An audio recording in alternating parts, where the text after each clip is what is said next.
Parsippany, NJ.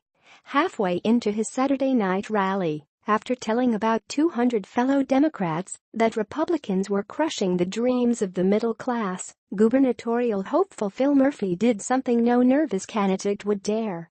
He broke into song. Come on, now, touch me, babe," warbled Murphy, channeling Jim Morrison and shaking his hips. Democrats were running a joyful campaign, he explained. They're trying to scare people to vote for them, and we came from the school where we're inspired to vote for people. Come Tuesday, both parties expect Murphy, a 60-year-old former Goldman Sachs banker and ambassador, to easily defeat Lieutenant Governor Kim Guadagno, and put Democrats fully in control of New Jersey. Outgoing Governor Christie, once one of the most popular figures in Republican politics, is so unliked that New Jersey's election has become an afterthought to the barnburner races in Virginia. A historic sprint to turn out Virginia voters.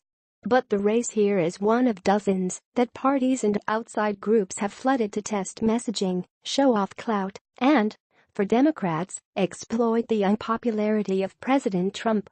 In Washington, Democrats are hoping to secure control of the state Senate and with it the entire state government. In Maine, progressives are trying to force the expansion of Medicaid coverage with a popular ballot measure. In Trump's own New York City, Mayor Bill de Blasio is trying to frame an expected landslide victory as a rebuke of the president. The best reason to vote on November 7th is because of what happened last year on November 8th, de Blasio told the congregation at the First Baptist Church of Crown Heights on Sunday morning. Millions of people didn't vote, and they woke up that next morning to a rude awakening. Very rude. I think you know what I mean. The New Jersey race is taking place on favorable Democratic turf. Just 41% of the state backed Trump for president. Less than 20% of voters say they view Christie favorably, a fact Murphy has exploited by slashing the Christie-Guadagno administration in debates and attack ads. On Saturday, as Guadagno stumped across the southern part of the state, even some Republican voters grimaced at the name of the president and their governor. At a campaign office in Burlington County, volunteers had pasted up images of Ronald Reagan, the Nixon family, and even the villain from Ghostbusters 2. The only visible evidence of the Republican governor and president was a clutch of bumper stickers. Catherine Colonna, 38, a candidate for the township committee, said that she is proud of her ticket, but working to separate herself from the president. Let me just say, I'm biracial, and he's made some remarks that I wouldn't be comfortable repeating at my family's dinner table, she said. Guadagno, who's closing out her campaign with a busy bus tour, has also distanced herself from the party's more toxic figures. On Saturday, she stumped alongside former Governor Christie Todd Whitman, who echoed her attacks on Murphy as an out-of-touch banker who had turned New Jersey into a sanctuary state. At each stop, the Republicans predicted that independents and Democrats would hear that message and come around.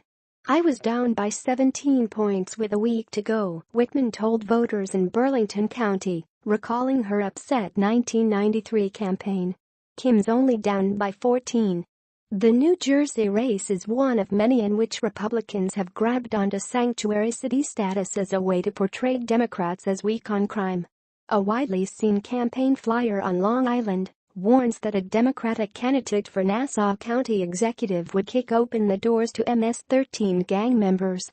In several races, Republican voters have received mail urging them to head to the polls by invoking National Football League players who have protested racial injustice by taking a knee during the national anthem.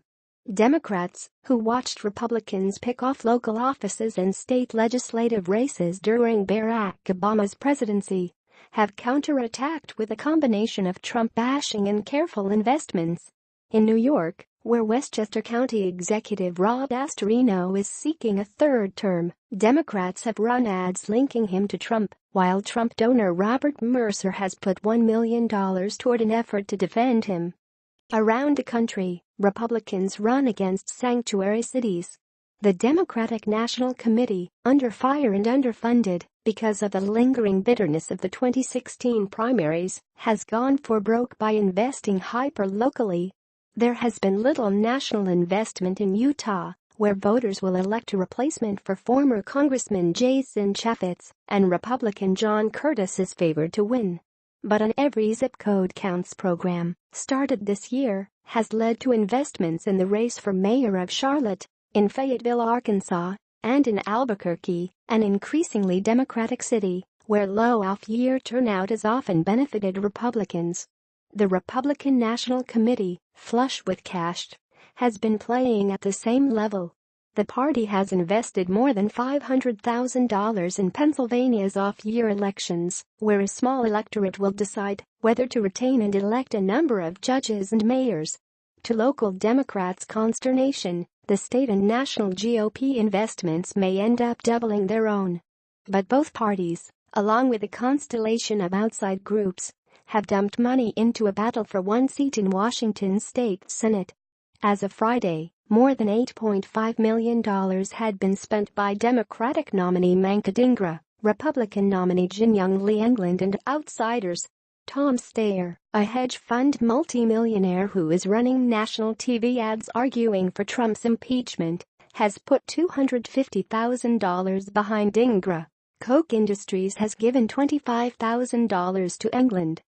Democrats, nervous about Virginia and eager to reverse their Obama-era losses, have grown increasingly confident about a Washington state win.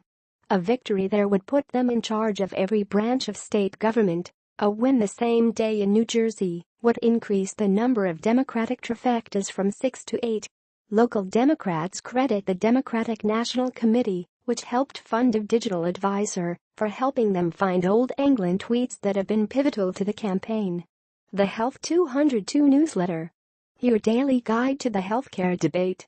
Sign up. It's a cautionary tale for candidates, said Washington State Democratic Party Chair Tina Podlodowski.